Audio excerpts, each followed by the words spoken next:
गोटे घंच जंगल रे गोटे कइंछ और गोटे ठेकुआ दुई जण सांग होई रहुथिले। ठेकुआ बहुत अहंकारी थिला कारण से बहुत जोर रे दौड़ी पारुथिला एवं कइंछ जोर रे चली पारु नथिला। ते निजे द्रुत गति रे दौड़ी पारुथिबारु खूब गर्व करुथिला। एथिपई ठेकुआ कइंछर धीर चाली को देखि थट्टा करुथिला।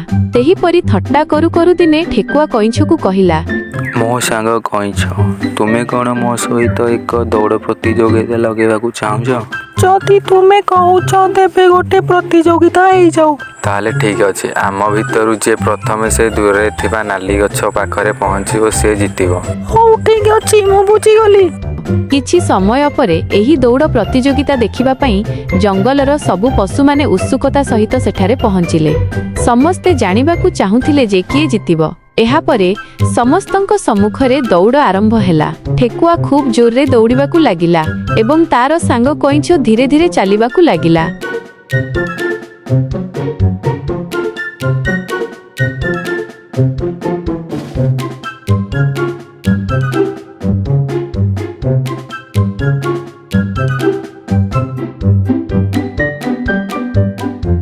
एहीपरी किछि दूर जिबा परे ठेकुआ टिकिए पछकू बुली देखिला, किंतु ताकू कइंछ केउटी देखागला नाही। ठेकुआ भाबिला, लागुची कइंछ वास्तव रे बहुत दूर रे रहि जाइछि, तेबे चालो टिके आराम करि नबा। एमिति आराम करू करू ठेकुआर आखि लागिगला एवं से सेइठारे सोईगला। कइंछ धीरे धीरे आसी ता पाखरे पहुंचिला एवं देखिला जे ठेकुआ तो सोईछि। आउ से सेमिति धीरे धीरे चाली चाली ठेकुआ को अतिक्रम करी आगकू चालीगला।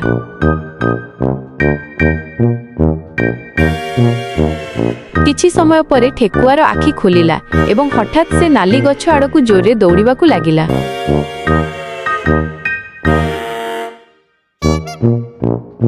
आउ जेतेबेले ठेकुआ सेई नाली गछ पाखरे पहुंचिला से देखिला जे कइंछ तो पूर्वरु ही सेठारे पहुंची सारिछि। सेठारे पहुंचिबा परे से कइंछ को देखि कहिला, मो सांग, तमे जितिलो, मते क्षमा करि दियो। एथिरो आमे जानु जे गर्वर सिर सबु बेले तळकू होइथाए।